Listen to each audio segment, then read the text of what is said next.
Oh, this is Victor Antonio. Welcome to the Financial Toughness blog. Got a little music going here just to get you going. This is my man Lou Mera.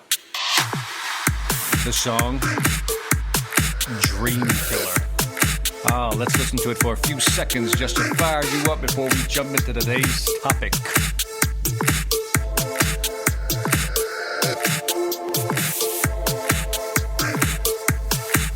I don't know about you, but that song just puts me in the mood. So we're going to talk today about financial toughness because life's getting tough. So you need to get financially tougher. Okay? Now, today we're going to talk about one question I often get, and people want my opinion on this question. So today you're going to get my opinion on this one question. And the question is, should tuition be free? Should tuition, college tuition more specifically, should it be free? I want you to think about that. Think about that for a second. Should it be free? What's your immediate gut response to that question? What's your immediate reaction to that? College tuition is free for everybody, so everybody can get into college. There are no restrictions. Everybody has access to an education. What do you think? Well, let me tell you what I think.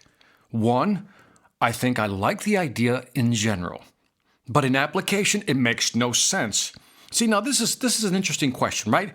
Should education be accessible to everybody, right? College education. The answer is yes. Now, but should it be free? No, it shouldn't be free because nothing in life is free. Now, let's step back for a second here.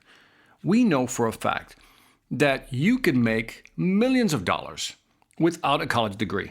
We know millionaires who don't even have a high school degree. Why?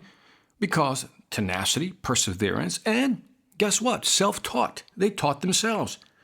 I want you to think about this. With the internet available today, you have information everywhere. You don't have to get a college degree to access information. Now, if you want a formal education, well, that's different. But nonetheless, the information is already available. So accessibility to information is already there. It's called the internet. Anything you want to learn, you can access without having to pay thousands and thousands of dollars. Think about it. The average public college charges about $10,000 to $15,000 per year. Obviously, this depends on where you live. If you live in, maybe in Idaho, it's that much, but maybe if you live in California, it's twice that much. And if it's a private college, you're looking at $30,000, $40,000, $50,000. Some colleges are now going even to $70,000 a year in tuition. That's nuts. Think about it. 4 years will be almost $300,000. So do you have to spend that much money to get an education? Because what is the purpose of getting an education? To position yourself better in the market. Why do you want to position yourself better in the market? Well, Victor, to get a better job. Why do you want a better job? Because I want to make money. Well, how much money should you make? Well, that's why I'm getting an education, Victor, so I can make enough money to live on. So the goal here is to get an education to make money. Let's not forget that. The goal is to get an education to make money in a profession we enjoy. But again, the internet has all the information available. Now again, there's obviously a big difference between an informal education and a formal education. What's the big difference? A piece of paper. Look, I know a lot of people who have all kinds of papers on their wall. Certificates, bachelor's, master's, PhD, but they're broke. Broke. And I know a lot of people who don't even have a high school degree, let alone a college degree. And guess what? They're making bank. They're debt-free. Now, they didn't go to college, so what was the difference? They had access to information, they had perseverance, they had tenacity, they had grit. They worked it out. See, a piece of paper doesn't guarantee that you're going to make a lot of money. It may position you to make a lot of money if you choose the right degree, but it provides no guarantee. This is what people need to think about. We have this old mindset that we have to go to college in order to get a degree to position ourselves to make money. Again, that's one avenue, and that used to be the only avenue for you to prove that you needed to access to that information. In other words, you needed to get an education to have access to information. You needed to go to a certain school to get access to those professors with that education. But here's where we're missing it. The big picture, the big picture in front of us. The internet Can I keep coming back to that? I keep coming back to the internet. The internet now has provided an alternative route. You can find anything online. Any information you need to start your business, you can find online. Because what is the purpose of going to college for most of us? Now, there's a small percentage that says, I just love to learn and I want to teach. Great. Let's move those people off to the side. But the majority of us go to school, get an education, to position ourselves where we can get a good job when we graduate. Why do we want a good job? A good job that pays money. Why do we want to make money? Because we have bills and the cost of living keeps going up. So the objective of getting an education is to make money. Money equals survival. Money equals survival. I don't care what anybody says. I'm irritated by people who say, Victor, money isn't everything. I get that. I truly understand what they really mean by that. Money will not make you happy, but I will guarantee you that a lack of money will make you unhappy. Because when you can't pay your bills, you can't afford living expenses, you're not going to be that happy. I have yet to run across a vagrant on the street that says, whew, I love my life, especially when I'm freezing and it's 30 below zero and I don't have a coat on. I'm joking, but I'm stretching this for effect here. That people believe that money is evil. No, the love of money is evil. If you do things just for money, you know the whole bit. It's wrong. I'm not talking about that. I'm talking about the end objective of getting an education is to put ourselves in a financially stable position so when we graduate, we can make good money. Now, having said that, going to college is one alternative. Finding the information, being disciplined enough to study on your own and figuring it out is another avenue. So again, when people say, should tuition be free, what do they mean? They want access to the university. Why do they want access to the university? Because they want access to information, to the professors. But again, think about this. The information already exists on the internet. Most of these professors probably publish papers or documents on the internet, so you can probably read those, but you have to have the discipline. Now listen carefully. I have a bachelor's degree in electrical engineering. I have an MBA. I am not saying that getting a formal education is useless. For me, it's been quite beneficial. I'm not pushing one or another, informal versus formal. I'm not pushing either. I'm just zooming back and asking the question, when somebody says, Victor, tuition should be free, what does that mean? What does that mean, tuition should be free? Everybody gets access to colleges, right? Okay, well, fine. Let's go with that line of thinking. Let's really analyze this. Because, again, I think the question itself has a false premise. The question itself implies is that we should have access to information. That's why tuition should be free. But the thing is, there's information all around us. But let's go with the spirit of the question, is that everybody wants to go to college to get a formal education, therefore tuition should be free so we can get a formal education. Now, question, is it really free? I mean, think about it. Is college really free? Even if you had to pay $0 to go to college and get your 4-year degree, is it really free? The answer is, wait for it, no. We know in life there is no free lunch. Look, we just passed a health care bill, and the basic premise of that was it's free health care. Now what are we finding out? That it's not free. Now you're probably saying, well, Victor, you're so biased in your opinion. Well, it's not me. The Congressional Budget Office, the bean counters over at the government, have now come out and said that the new healthcare plan will add $1 trillion, that's trillion with a T, to the debt over the next 10 years. So who pays for that debt? The taxpayers. Okay, so somebody's paying. It's not free. Somebody's always paying for it. You may get it for free. If you're at the poverty line or maybe below the poverty line, you may get it for free. But it's not free. It really impacts all of us, whether you're above or below the line. And when I say above or below the line, the poverty line I'm talking about. It doesn't matter. Because here's what's happened. Let's walk through this.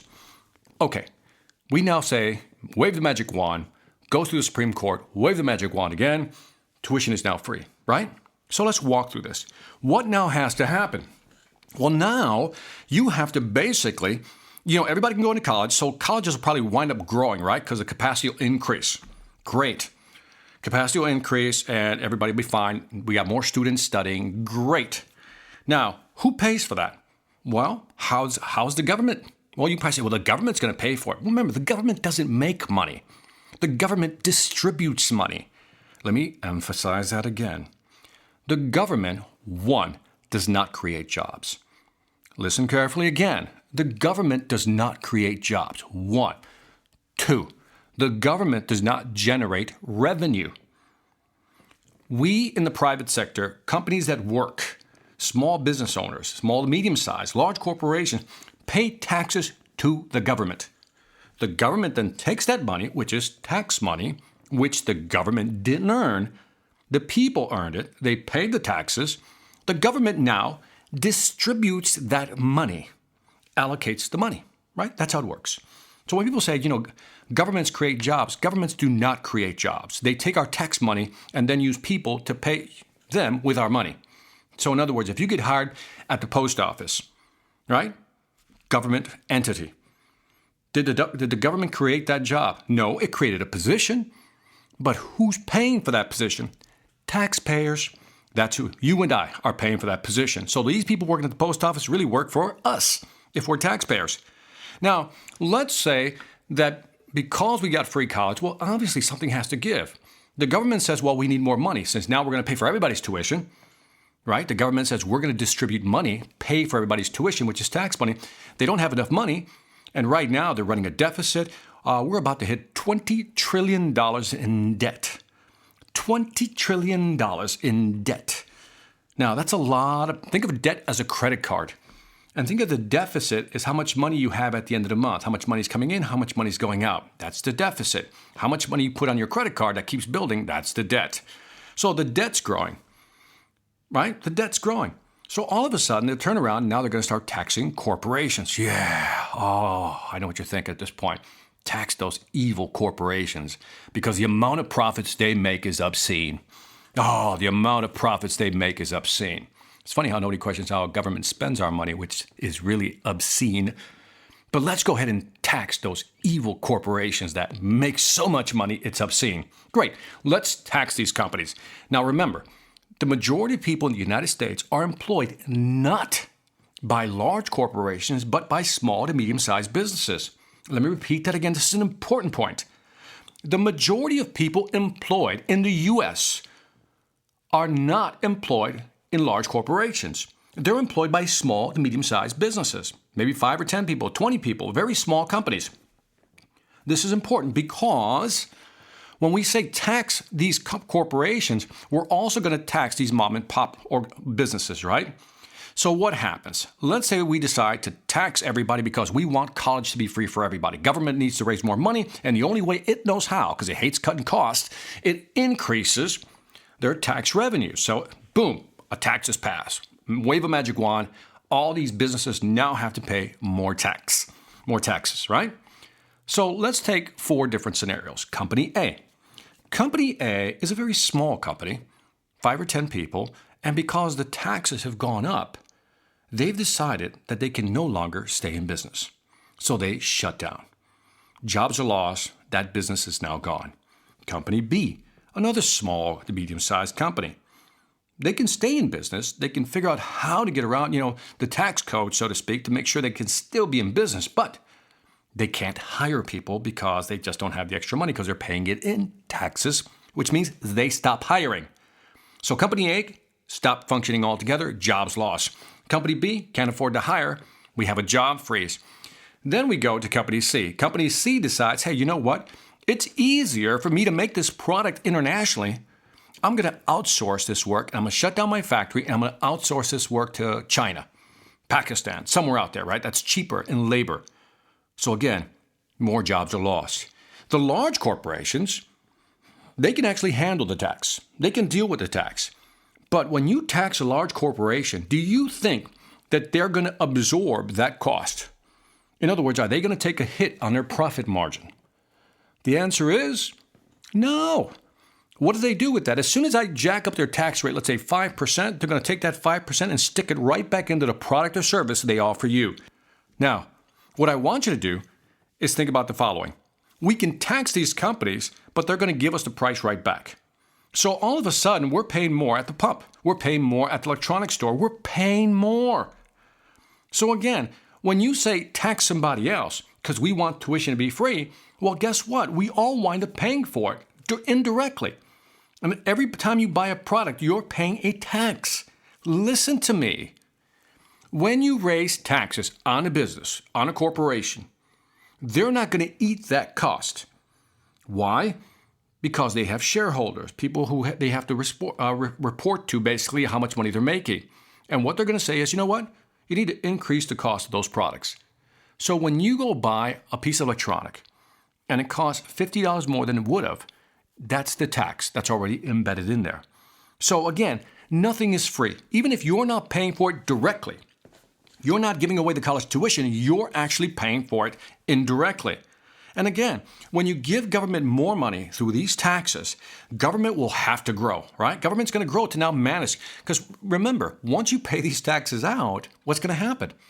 Well, now they're going to create some branch of government to manage this money, like the Federal Bureau of, tuition-free blah, blah, blah bureau, right? Something like that, some organization. So that's going to create a new government entity. That government entity is going to manage all the college tuition money. In other words, the tax revenues that were paid are not going to be distributed to all these different colleges. Well, that creates another problem. Which college should get how much money? Think about that for a second. Okay, the government now has all our tax money because they've jacked up the taxes. Now the government has to decide how is it going to distribute the money. For example, if I go to California, that college is going to cost a whole lot more than if I go back to Idaho or Iowa, right? So do we give them the same amount or do we give one more than the other? Well, that's inequality right there. Well, that's a problem. So government is now in the position to decide who gets what. In other words, we've given that control over to the government. Now, here's something that most people don't think about. If the government now holds the money, if the government now decides who gets the money, maybe because the enrollment continues to increase, maybe government might also determine what degree you can get. Oh, I know what you're thinking. Is that possible? Let me rewind the tape on that. I want you to get that. In other words, government now gets all the money. Again, we tax corporations. They now have this pool of money for tuition. Now, because you know what's going to happen? It's going to be running efficiently, and they're going to decide who to give it to. But they're also going to start making decisions on what degrees you should get. No, you don't think this is possible? You don't think that scenario is possible? I think it is. When you allow government to manage that part of the sector, that's exactly what's going to happen. We're seeing it with healthcare already. Government is making decisions on where to spend the money in healthcare. They're making decisions on how much money, how much refund, how much in terms of refund will somebody get on whatever type of procedure. What procedures are allowed, what procedures are not allowed. Government is now making those decisions for us. So it's not a stretch to say that once they control the colleges, that they're going to say, hey, you know what? We're going to determine what degrees we will fund and what degrees we will not fund. Wow. Well, we're back to square one. Now you have government controlling our decision-making process. Today, you can make any decision you want on what degree you want. You just have to accept the risk that if you decide to get an art history degree, for example, no offense, and there's no job, well, that's your fault. You didn't pick a degree that made money. But you have that freedom to still do it because that's your passion. You love it. But what if tomorrow, fast forward, government says, you know what, art history majors are not needed in the market. Therefore, you can't get that degree. Talk about losing your freedom indirectly. Now, if you want it, you'll have to pay for it yourself. And you're going to scream, it's unfair. Guess what? That's the way it works out. Now, keep in mind that once we make college free, somebody's going to come up with the idea. Somebody's going to raise their hand and say, hey, why is college free? Why can't private high schools be free also? Because there are high schools where you have to actually pay to get in. Why can't we make them free as well? Wave the magic wand and guess what? Boom. Everybody gets free high school no matter what high school you go to, right? They can use some type of voucher program where you can go wherever you want and you don't have to pay anything. Great. We need more tax money for that. What do? Tax corporations. Boom. Tax corporations jack it back into the price. Everything goes up. Standard of living goes up. So by the time you graduate, let's fast forward. You graduate with your 4-year degree. You decided to get some type of degree like an art history major, right? And again, don't hate me for that. Art history majors. I like art history. But again, there's not many positions out in the market available for that position. Now, you go onto the market. Great. The government paid for your loan, so you don't have anything to pay back. But because there is no job for you in the market, you'll have to take a minimum wage paying job. So you take a minimum wage paying job. But guess what? You're screwed. You can't afford it. Why? You can't afford to live. Why? Because when the government taxed these corporations, they took that tax and embedded it right back into the product and services that you buy. Said in plain English, everything you buy at your minimum wage level is more expensive, which puts you in a worse position. See, you thought you were getting away with murder because you didn't have to pay taxes. But all you did was contribute to the government beast that continued to grow, got more bureaucracy, and now, based on that bureaucracy, is that bureaucracy? Bureaucracy, you know what I'm saying. And all of a sudden, that system grows. All of a sudden, everything gets taxed on more. Products go up, services go up, all these things go up, and you find yourself with a degree, but not with the ability to pay. And you can barely make it above the poverty line. So we all pay for these things that are so-called free. Nothing is free. But we also remove, for example, one of the qualifications that make this market work. Look, one of the things about paying tuition is that it's a feedback system. What do I mean by that? If you decide to get an engineering degree, let's say an IT degree, and you know there's a huge market, then you know what? You're willing to roll the dice and graduate with, let's say, $50,000 worth of loan because you know that in your first year, you can probably make $75,000. And then, so maybe you can, if you manage your money right, you can pay that $50,000 off in the next 3 to 5 years. Some take longer, I get it. But let's say you graduate with an art history degree and you paid $50,000 and you graduate and you can't even get a job at McDonald's. No offense, McDonald's, I like you, right? But you can't even get a minimum wage pay. That's the only job you can get is a minimum wage paying job, which means it's going to take you 20 years to pay that loan back. And then you get mad at the market. You get mad at these colleges. You get mad at student loans. Well, the fact is you chose a degree that wasn't going to make you a lot of money because you wanted to pursue your passion. But see, when you pursued your passion, you put down the money. You plunked down. You agreed to pay those loans back. You made the decision. Nobody forced you to make that decision. So now that you have to pay the loan back, you should. Because that's the repercussion of making a bad decision when it comes to choosing a major. Now, if government now pays all the tuition, where's that negative reinforcement? By negative reinforcement, where's that slap in the head that says, don't do that again? If government pays for everything and everybody decides to get all these wonderful degrees, right? Like get a bachelor's degree in the study of ant psychology, right? Ant psychology. I thought that was funny. Haha. But in other words, that's your degree. Now, you're not going to find a job, but at least you pursued your passion. In other words, you pursued your passion at the expense of somebody else, and that is the people who are paying taxes to help cover your tuition, and that is unfair. The fact that we have tuition today, is a way of qualifying, making you think about the degree you're getting. Look, if you took out a government loan and you paid whatever, you're paying $40,000, $50,000, and right now you're graduating into a job market where you knew before you went into this that the average salary was going to be about $40,000, $50,000 at most, and it's a tight market. You knew that going in. Well, you rolled the dice. This is Las Vegas style. You paid to play, and you lost. Which means next time you got to be a little smarter if there is a next time. And I think that's part of the problem is that we don't want to take responsibility for making a bad decision when it comes to choosing a degree that didn't pay a lot of money. Now, I know I'm being hard, and you're probably thinking, well, Victor, do you support any type of tuition support? Of course I do. One of the things I am for, is that when I often see, you can actually borrow from the Federal Reserve. Large companies or banks can borrow at about 1 or 2% above whatever the prime interest rate is, right? The prime rate. So in other words, they can probably get a loan at about, they can get money at about 1 or 2% above prime. Why can't we? Why can't we as Americans get the same deal? Why do we have to pay like 11% whenever the banks are paying 3%? See, I'm with you. That's a whole other conversation. But I get back to the main question. Should tuition be free? The answer is, even if it was free, it's not free. Even if tuition was free today for everybody, it's not free. Everybody pays for it. Depending on the product or service you buy, you will pay for those fees, through those taxes. In other words, everybody pays. So it is insane to say that tuition should be free because it's never free. Whether you pay for it directly or indirectly, we all pay. Now, having said all that, do I recommend you go to college? That's the secondary question I always get. And I said, it depends. Look, some people are built for college, some people are not built for college. The real question is, again, forget formal versus informal and ask yourself this one basic question.